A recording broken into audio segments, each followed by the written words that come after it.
माहिती द्यायची, आपल्या शिक्षकांना याची माहिती द्यायची आणि पोलीस कंप्लेंट करायला सुद्धा आपण घटावलं पाहिजे। बिलकुल घाबरायचं नाही, आम्ही सर्वजण आपल्या पाठीशी आहोत। मुलांना सुद्धा मी सांगू इच्छिते की जर कुठल्या मुलीला छेडलं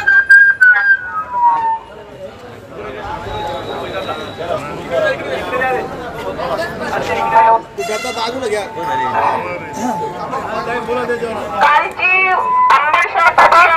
आपला लेखा देता असतो तो आपण आपल्या आईशी शेअर केला पाहिजे।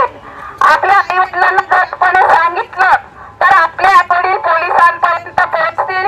या मुलीने सुद्धा 4 दिवसांपूर्वी पोक्सो अंतर्गत गुन्हा दाखल केला होता आणि पोलिसांनी सुद्धा गंभीरपणे दखल घेतली। या जर समजा कालची घटना घडली आणि अपघाताचा गुन्हा दाखल नसता तर आरोपी मोकाट सुटले असते। तर आपण सरकारने जागरूक राहणं खूप आवश्यक आहे। आपल्या बहिणी असतील, आपल्या मुली असतील तर आपल्या मुली सुरक्षित असल्या पाहिजे, यासाठी आपण सर्वांनी विरोध केला पाहिजे।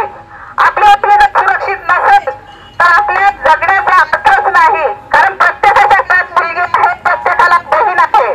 आपण जेवढं खूप मोठ्या संख्येने ते जमला तर मला असं वाटतं की अशी जर की असेल तर आपल्या मुली निश्चितच सुरक्षित राहतील। मुलींना सुरक्षित ठेवण्यासाठी आपण प्रयत्न करूया। पुन्हा एकदा त्या कुटुंबाला न्याय मिळवून देण्यासाठी आपण सर्वजण सज्ज आहोत आणि या कुटुंबाला न्याय मिळाला पाहिजे। या घटनेतील, या गुन्ह्यातील संपूर्ण आरोपीची चौकशी होऊन या आरोपींना कडक शासन झालं पाहिजे, जेणेकरून भविष्यात कोणीही असं गुप्त करण्यासाठी धजावणार नाही। आणि शेवटी या कुटुंबाच्या सर्वजण आपण पाठीशी आहोत।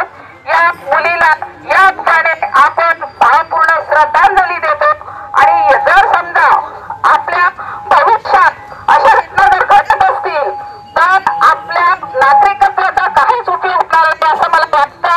आपण पाहतो की रस्त्याने येताना जाताना खूप मुली जाणीव करतात, तर ह्या मुली सुरक्षित राहणं ही आपली सर्वांची जबाबदारी आहे। एवढंच सांगते आणि थांबते। धन्यवाद।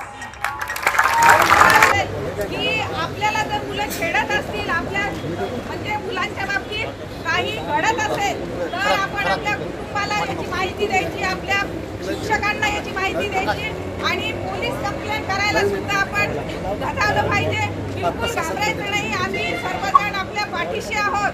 मुलांना सुद्धा मी सांगू इच्छिते की जर कुठल्या मुलीला छेडलं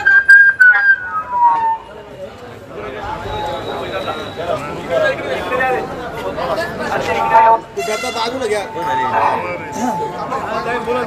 कालची अंधश्रद्धा जी आहे आपण मुलांना समजावून सांगण्याचा प्रयत्न केला पाहिजे आणि मुलांनी सुद्धा स्वतः दक्ष असलं पाहिजे, कारण ती तुमची बहीण आहे, तुमची मुलगी आहे आणि या मुलींवर अन्याय अत्याचार होता कामा नये। मी या कुटुंबात बसते आणि मी त्या मुलीची बोललेली सुद्धा आहे। ती मुलगी खूप हुशार होती। काल जेव्हा मला कळलं की ही या कुटुंबातली मुलगी आहे तेव्हा मला खरंच खूप वाईट वाटलं आणि अशा मुलीचा जर असा वाईट पद्धतीने अंत होतो तर याला आपण सर्वजण जबाबदार निश्चितच असतो। कुठलाही स्फोट होत असताना त्याचा इतिहास असतो आणि हा इतिहास होत असताना आपल्या जर असं लक्षात आलं की कुठल्या कॉलेजमध्ये असेल, कुठल्या म्हणजे संस्थेमध्ये असेल, असे प्रकार जर घडत असतील तर सुजाण नागरिक म्हणून आपल्या प्रत्येकाचं कर्तव्य आहे की आपण अशा घटनेला आळा घातलाच पाहिजे। मुलांना आणि मुलींना हे जे म्हणजे आमिष असतं, या आमिषाला कुणीही बळी पडू नये। आपलं जे ध्येय आहे ते ध्येय साधण्याचा आपण प्रयत्न केला पाहिजे। आपल्या शिक्षणाचं जर होतं महिला, पुरुष आणि आमच्या सगळ्या भगिनी, आमच्या विद्यार्थिनी या सगळ्या भाग्यश्रीच्या कुटुंबाच्या दुःखात सामील होण्यासाठी आम्ही सगळे आलेलो आहोत। आणि सगळ्यात महत्वाचं की तुम्ही उत्स्फूर्तपणे एवढ्या मोठ्या प्रमाणात जमलेला आहात, याचा अर्थ या दुःखाची जाणीव प्रत्येकाला झालेली आहे आणि त्यामुळे भविष्यामध्ये सुद्धा अशा कोणत्याच घटना घडू नये या दृष्टिकोनातून प्रयत्न होणं गरजेचं आहे। त्यासाठी या पीडितेला अगोदर न्याय मिळणं, दुसरं महत्वाचं की पोलीस प्रशासन हे दामिनी पथकाच्या रूपाने शाळा, महाविद्यालय आणि गर्दीचे आणि बाजाराच्या ठिकाणे या ठिकाणी या दामिनी पथकाने आपण दररोजच हजेरी लावणं गरजेचं आहे. कारण अशा गोष्टी ज्या घडत आहेत त्या गोष्टी केवळ डोळे झाक करून आपल्याला चालणार नाही.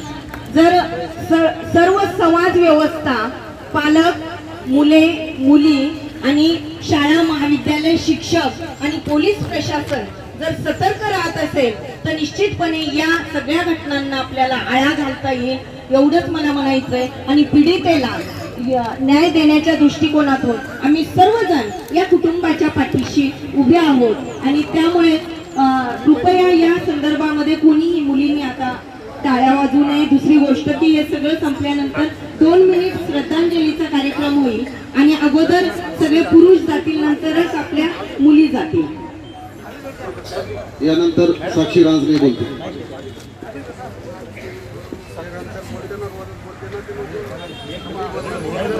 मायला बोलू द्या, मायलाच बोलू द्या.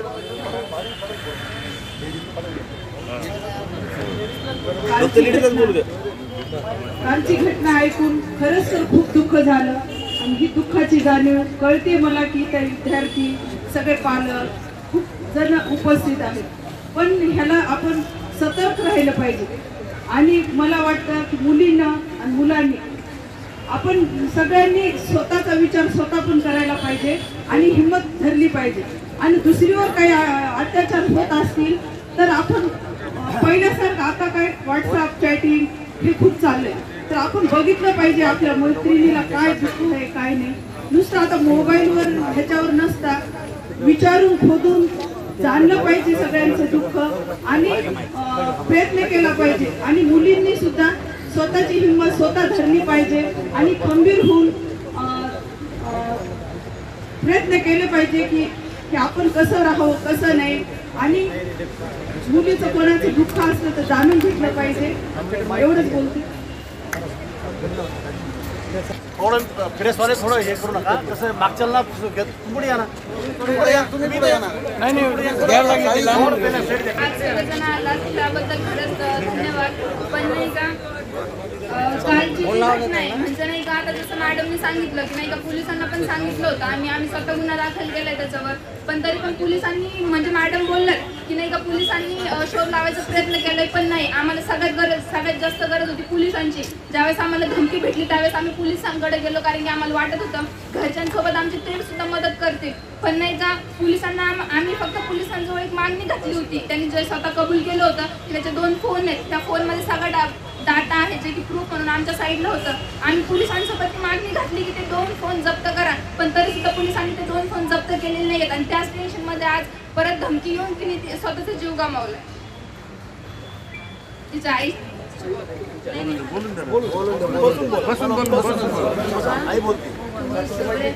तुम्ही सगळे माझ्या पोरीसाठी जमा झाले ना, ते खूप तिला आवडत. पण मी तुम्हाला सगळं खरं सांगते, माझ्या पोरीची काही चूक नव्हती. माझी मैत्रीण होती ती आणि आम्ही खूप जागरूक पॅरेंट्स होतो. आज आम्ही कुठं कमी पडलो नाही. पण माझ्या लेकराला ID फक्त पाठलाग करून तिची ID मागितली इन्स्टाची. फक्त तेवढ्या IDला माझी पोरगी बळी पडली. एक मैत्री केली माझ्या पोरीने आणि ती मैत्री आज तिला जीवाशी घेऊन गेली. आणि जेव्हा तो हरामखोर आंबडमध्ये तिला अडवत होता आणि तिला एकदम खालच्या लेवलची जी थर्ड लँग्वेज असती ती लँग्वेज त्यांनी एवढी वापरली जी की तिच्या आयुष्यात कधी तिला माहीत नव्हती. बाळांनो, कधीच इन्स्टावर मैत्री करू नका ग. माझं जज होणारं पिल्लू होतं ग. सगळ्या मस्तदरी शाळेची आंबड तालुक्याची शान होती ग. माझं नॅशनल लेवल पर्यंत गेलेलं गोल्ड मेडल गेलंय ग. या पोरांना बळी पडू नका रे पोरांनो. माय बहिणी येत रे तुम्हाला. आज माझं काळीच गेलंय रे. माझ्या आई वडिलांनी माझा नवरा उद्ध्वस्त झालोत रे. आमच्या घरात एकुलता एक वारस गेलाय आणि त्यांना दमाला एवढंच नाही तर मी त्याच्या घरी गेले होते. हातपाय पडले त्याच्या आई वडिलांपुढं की मॅडम ठीक आहे, माझ्या मैत्रिणी माझ्या पोरीने माझी मैत्रीण गेली, तिनं चूक केली ना तर तुम्ही सांभाळून घ्या, तुम्ही तुमच्या पोराला दापा. तर त्याची आई एवढ्या खालच्या लँग्वेजमध्ये माझ्या पोरीला बोलली, माझ्या पोरीला सहन झालं नाही. माझी पोरगी म्हणली, मम्मी माझ्या संस्कारावर बोलली आणि तुम्ही सगळेजण माझ्यावर विश्वास ठेवू नका हो. तिच्या सगळ्या सरांना विचारा माझं लेकरू किती डिसिप्लिनचं होतं. तालुक्यावर जात होतो, भैयासाहेब जवळ घ्यायचे माझ्या पिल्ल्याला आणि आज ते राहिलं नाही. माझ्या लेकराला माहिती आहे का पोरीनो, जेव्हा आपण समजूत काढायला जातो ना तेव्हा त्याचे पॅरेंट्स काय म्हणणे माहिती आहे का, म्हणे तुमची पोरगी मनोरुग्ण आहे, तुमची पोरगी कुठेतरी तिला बाहेरची बाधा आहे म्हणून आमच्या पोरावर हाळ घेती. एक मुलगी पोरावर हाळ घेईल का ग, तिची इज्जत स्वतः घालून घेईल का ग. आज माझं लेकरू 30 पोरीचा डाटा आहे ग पोरीनं त्या मोबाईल मध्ये. आणि आज मी सांगते, ठामपणे सांगते, जी गौरी बाहुले, जी ती कोण ग, दुर्गा भवन, या पोरीने एवढ्या धमक्या दिल्या ग माझ्या त्या पोरासाठी. माझ्या पोरीला धमक्या दिल्या त्या पोरासाठी. त्याच्या प्रेमात होते ना पोरीनं, हे वय नाही ग प्रेमात पडायचं, हे प्रेम नसतं ग वाळा, प्रेम नसतं ग. माझ्या जीवला माहिती होतं, माझ्या जीवला मी सांगत होते. माझी जीव म्हणली, मम्मी मी खूप नफरत करते मम्मी. त्या पोरीच्या पाया पडली ग ती जाऊन गौरी बाहुलेच्या आई वडिलांना म्हणली, म्हणे सर तुमच्या पोरीला वाचवा, तुमची पोरगी तसं झाडात अडकली. त्यांनी माझ्या लेकराचं एवढं कौतुक केलं, पण आज माझं लेकरू तुमच्यात नाहीये. आणि त्या नरात मला हर्सुलला माझ्या एकट्या बाळाने पाठविलं. 30 पोरी त्याच्या जाळ्यात आहेत, पण त्या नरात मला एकटीने हर्सुलला पाठवलं. पण शेवटी तिला त्याची भीती वाटली. म्हणे मम्मी तो परत येईल, तो परत येईल, त्याची जामीन मंजूर झाली आणि तो परत आला की मला जोडणार नाही, मला माझ्या साक्षी दिदीला जोडणार नाही म्हणला. म्हणून माझ्या बाळाने उरकून घेतलं ग, 5 मिनिटात केलं ग. 5 मिनिटात माझ्यासोबत शाळेत होतं ग माझं पिल्लू. 5 मिनिटात तिनं खेळ केला ग सगळा. त्याच्यासाठी मी तुम्हाला सगळ्या पोरींना, सगळ्या इथं जमा झालेल्या पत्रकारांना एकच विनंती करते, माझ्या बाळाला न्याय. माझ्या बाळाची शेवटची इच्छा होती की मम्मी तो आंबडमध्ये फिरला नाही पाहिजे, तो जिवंत नाही राहिला पाहिजे. माझ्या लेकराची एवढी एवढी मान जशी मोडली ना तशी त्याची मान मोडा, तशी त्याला कायद्याने फाशीची शिक्षा द्या. फाशी झाली पाहिजे. कारण तुम्ही म्हणता तू फाशी का मागते, मी फाशी याच्यामुळं मागते कारण मी तर माझ्या लेकराने फाशी घेतली त्याच्यामुळं. त्याला सपोर्ट करणारी त्याची गँग अजून मला नाही माहिती पकडली का नाही म्हणून. त्या पोरांनी तिला खूप छेडलं. अगं तुम्हाला माहिती आहे का, त्या पागल पोराने, तो सायको आहे, त्याने एवढ्या लेकरांना सांगितलं ग, एवढ्या लेकरांना तिला चिडवायला लावायचा. माझं बाळ शांतनगरमध्ये चाललं नाही शेवटचं, कधीच चाललं नाही माझं बाळ शेवटचं. आणि एक दिवशी भाऊबीजेच्या दिवशी घेऊन गेले तर तो कोण ग, तो रोहित थोरात, तो दुर्गेश चित्रे, तो साई, रोहन मस्के, या पोरांनी तिला छेड काढली. या पोरांनी तिचं नाव घेऊन तिला छेडलं. माझं पिल्लू परत चाललंच नाही ग. आंबडच्या रस्त्यावर आता हिंमतच नाही गेली ग, हिंमतच नाही गेली माझ्या बाळाने चालायची. नको म्हणे मम्मी. सर प्लीज कुठं जर न्याय व्यवस्था असेल तर त्याला फाशी झाली पाहिजे, फाशी, फक्त फाशी. आणि बाकीचे जे सपोर्ट करणारे त्यांना जन्मठेप करा, त्यांच्या मायबापाला बोलवा. आणि जे सर तुम्हाला एवढंच नाही, मी जेव्हा पोलीस स्टेशन मध्ये माझे दोन्ही लेकरं घेऊन उभा होते, जेव्हा मी ओरडू सांगत होते, तेव्हा माझ्या पोरी देखता मला अशी करून त्याच्या बापाने धमकी दिली. माझ्या पोराला माझा सपोर्ट आहे, माझं पोरगं मी सोडून आणतो. कुठं राजकारण घुसू नका याच्यात, राजकारणाचा विषय नाही, हा माझ्या लेकराच्या जीवाचा आहे. माझं गोल्ड मेडल होतं, कितीतरी पदकं आहेत ग तिचे. आज फाईल वकिलाकडे आहे ग माझ्या बाळाची, नाही तर मी आणले असते माझ्या बाळाचे सर्टिफिकेट, मेडल, ट्रॉफ्या. काय दाखवू तुम्हाला तिचं, काय दाखवू. माझ्या बाळाला न्याय द्या रे, माझ्या बाळाला शेवटचा न्याय द्या. माझी कळकळून विनंती आहे माझ्या आई वडिलांकडून, माझ्याकडून. आज तिचे आजोबा जगतेन का नाही म्हणून मी सांगू शकत नाही. प्लीज प्लीज मी सगळ्यांना रिक्वेस्ट करते, त्या हरामखोराला न्याय द्या, त्याला मारून टाका, त्याला फाशीची शिक्षा द्या. परत आला नाही पाहिजे सर तो. आमची सगळ्यांची परत एकच मागणी आहे का आम्ही आमच्या जीवासाठी पोलिसांकडे कंप्लेंट केली, आता तोच जीव राहिला नाही, मग त्याला त्याची जगून काय फायदा, तर त्याला सुद्धा फाशीची शिक्षा द्या. एवढे सगळे जास्त संख्येने तुम्ही सगळे बहीण भाऊ इथे हजर राहिले आणि सर्वप्रथम मला मुलींनाही सांगायचं आणि मुलांनाही सांगायचं की तुम्ही कमजोर बनू नका, कारण आपण कमजोर नाही आहोत, आपण नारी आहोत आणि भारताची नारी ही कधी कमजोर नसते. तुम्हाला स्वतःला एका सूर्याप्रमाणे बनवायचे, तुम्ही स्वतःला चांदण्याप्रमाणे बनवू नका की कोणीही तुमच्यावरती नजर घालू शकेल. बनवायचं असेल तर प्रखर सूर्यासारखं बना, जशी तुमच्यावर नजर पडेल ना तर तो जळून खाक झाला पाहिजे. म्हणून सगळ्यांना मी विनंती करते आणि भावांनाही विनंती करते की भावांनो, एखाद्या मुलीची जर छेड होत असेल तर तुम्ही शांत डोळ्याने बघू नका. तुम्ही त्याला समजावून सांगा की अरे ती पण आपली बहीण आहे, कारण आपल्या घरामध्ये एक आई आहे, एक बहीण आहे आणि प्रत्येक नारीची रक्षा करणं हे एक भावाचं कर्तव्य असतं. म्हणून तुम्हाला प्रत्येक नारीचं रक्षण करायचं, प्रत्येक मुलीचं रक्षण करायचंय आणि तुम्ही हलक्या काळजाचे नाही. म्हणून जसं चिवूनी निर्णय घेतला ना तसं तुम्ही सगळ्यांनी निर्णय नाही घ्यायचा. चिवूसाठी आज तुम्ही सगळ्यात जास्त संख्येने उपस्थित आहात हे आमच्यासाठी भरपूर झालं. म्हणून आमची चिवू जर आज नाही तर तो नराधमही राहिला नाही पाहिजे, एवढीच मी मागणी करते आणि माझी बोलणं सुरू.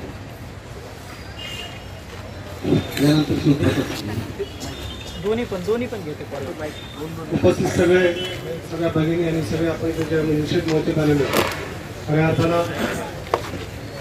आम्ही मागील 8 दिवसापासून सगळ्या प्रकरणात साक्षी असेल, आम्ही पोलीस स्टेशनला साक्षीचे वडील, मी, साक्षीचे भाऊ आम्ही सातत्याने ह्या प्रकरणात होतो. परंतु याच्यात ज्या पद्धतीने फेक आयडिया त्या मुलांनी तयार केलेल्या आहेत, हा एक 7-8 जणांचा ग्रुप आहे आणि 7-8 जणांनी मिळून पहिली फिर्याद 5/12 झाली. हां 5 डिसेंबर 5/12ला झालेली 354 पोस्टो दाखल झाला. परंतु त्याच्यानंतर सुद्धा त्या फेक आयडियावरून सोशल मीडियावर, इंस्टाग्रामवर मेसेज येत राहिले. हा एक मोठा संघटित गुन्हेगारी आहे. माझी पोलीस प्रशासनाला एकच मागणी आहे आणि शासनाला एक मागणी आहे की आपण याच्यात एक स्पेशल चौकशी समिती नेमून किंवा CID चौकशी करून जितके हे असे पोरं टवाळखोर मुलं आहेत ज्यांनी अंबड शहरामध्ये, हा एका मुलीचा प्रश्न आहे, अंबड शहरामध्ये कमीत कमी अनेक मुली या जाळ्यामध्ये गुंतलेल्या आहेत.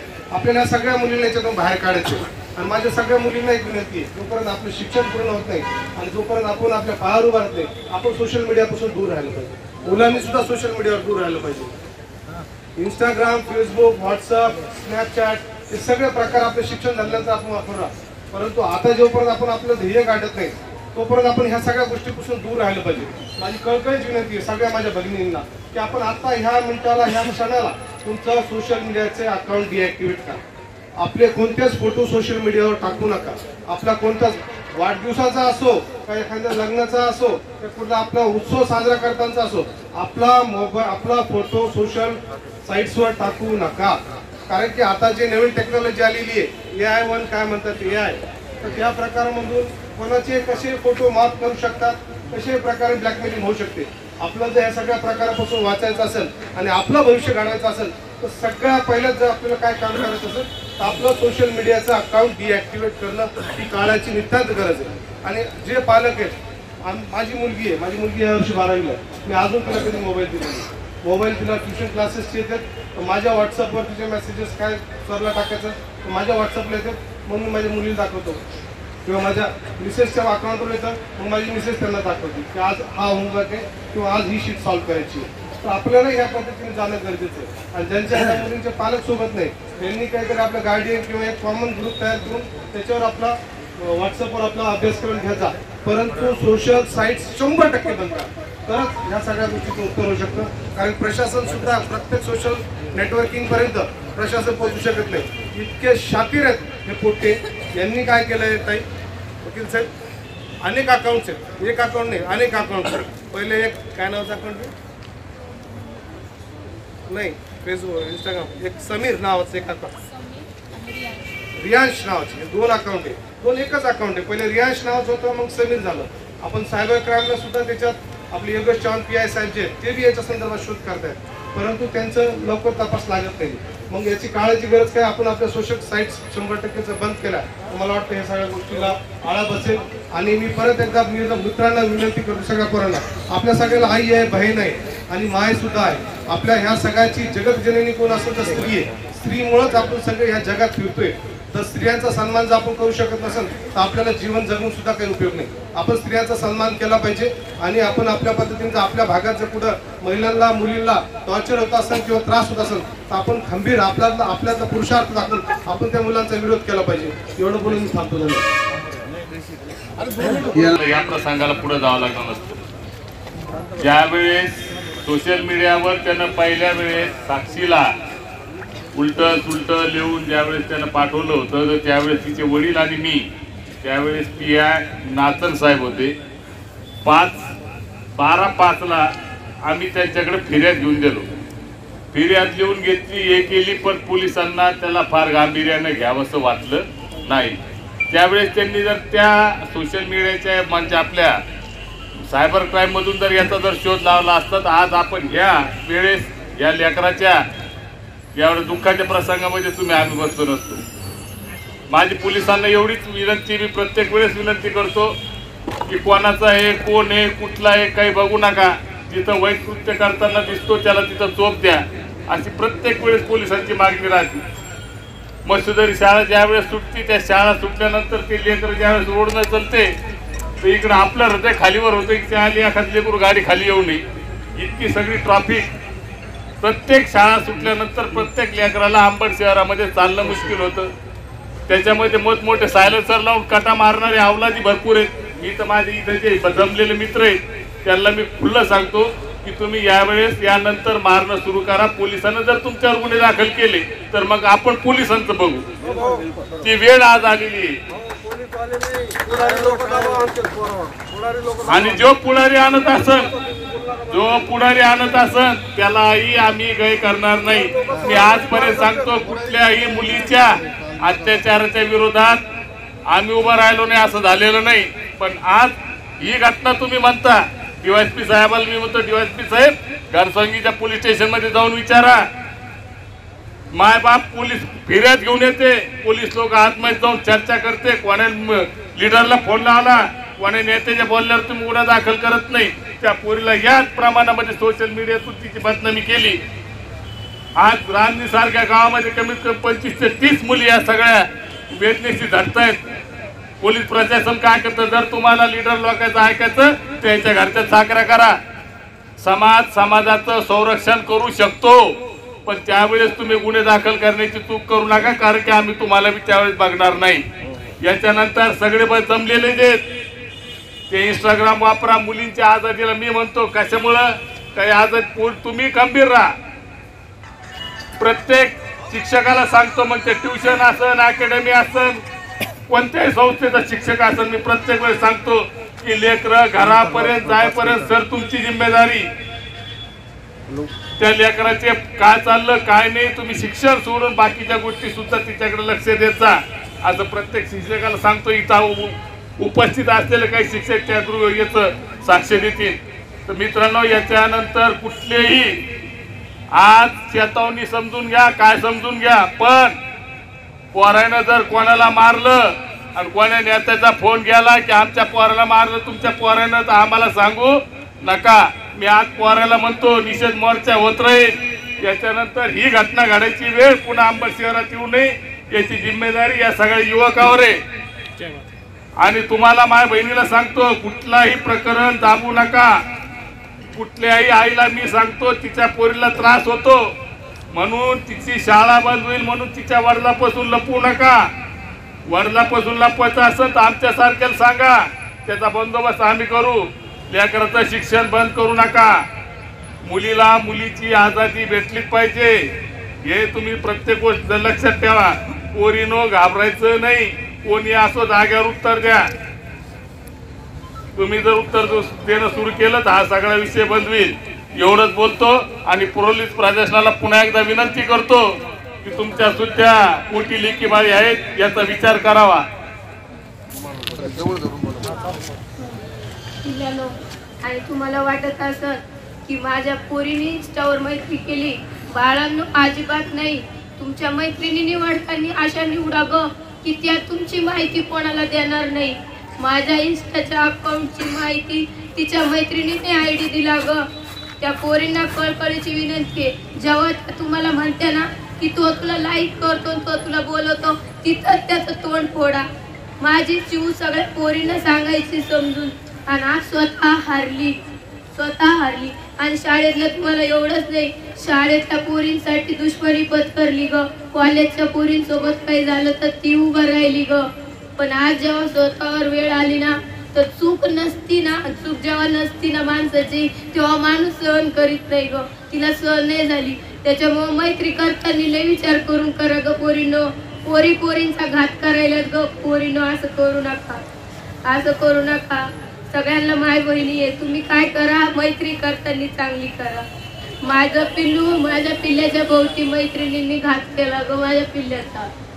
आता ते करू नका. हात जोडून विनंती आहे ग. सगळे माझ्या चिव चेहरे दिसायले ग, तुमच्यात माझे चिव शोधायले ग मी आता. माझ्या चिव सारखी चूक करू नका, मैत्रिणींवर विश्वास ठेवू नका. सगळे पोरच नाही ग, ते पोरं गोड बोलून पोरींना बहीण बनून ID घेते. कधी कोणता भाऊ होत नाही ग, कधीच कोणी कोणाचा भाऊ नाही. सकाच भाऊ असतो. बाहेरच्या भावाला करू नका. आता मला खूप घडलंय, तुम्ही हुशार व्हा. माझं लेकरू तुम्हाला सांगते, माझ्या लेकरांनी आत्महत्या जी केली ना सर, तुम्हाला माहिती आहे ना सर, एकंदे सर तुमची पोरगी होती ना. नाही सर थांबा, माझ्या पोरीने आत्महत्या केली. ती डरपोक नव्हती, तिच्यात प्रतिकार शक्ती नव्हती ग. माझ्यासारखी कमजोर होती ती. तिला मी म्हणले ना की बाई त्याला धरून मार, तर ती म्हणती मम्मी कसं मारू ग, तोच मला मारण. एवढ्याच गोष्टी मग माझं पोरगी गेली ग. माझं गोल्ड मेडल गेलंय. माझा जज माझ्यावर अन्याय करून गेलाय. तीच पोरीला आज न्याय द्यायसाठी आज त्याच्या फोनमध्ये 30 पोरी आहेत ग. पोलिसांना कळकळीची विनंती, त्या पोरींच्या आई वडिलांना बोलवा आणि सतर्क करा. पोरी आज सुसाईड करतात. जी गौरी बाहुले ती सगळ्या क्लासच्या पाया पडती ग. नाव घेऊ नये कोणत्या लेखी बाळीचं, पण ती पोरगी पाया पडती ग पोरांच्या. मला त्याला भेटायला घेऊन चला. अगं बाई तो तसा नाही, माझी पोरगी आज जोडून सांगितलं, गौरी तुला चुकती, तू त्याच्यावर विश्वास ठेवू नको. पण आज माझं बाळ ते सांगायला राहिलं नाही ग, सांगायला राहिलं नाही. हात जोडते ग पोरींवर पण विश्वास ठेवू नका.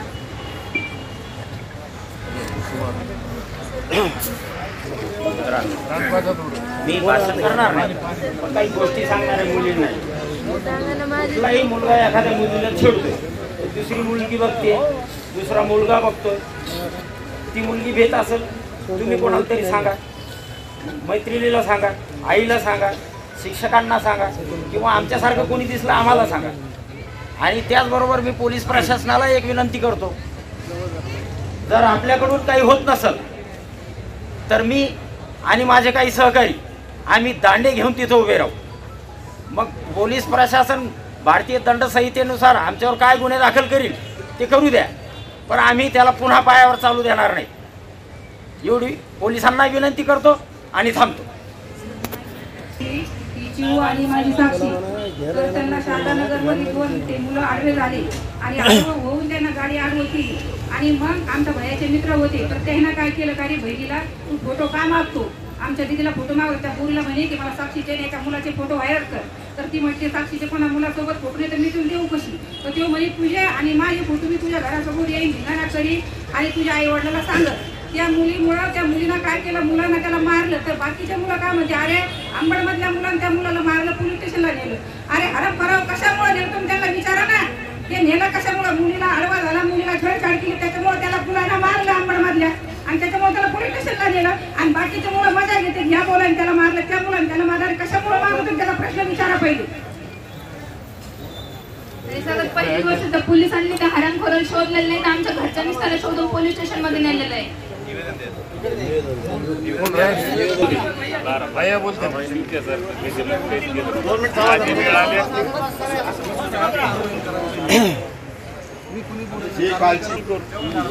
सर्व आरोपी होते करायला गेलं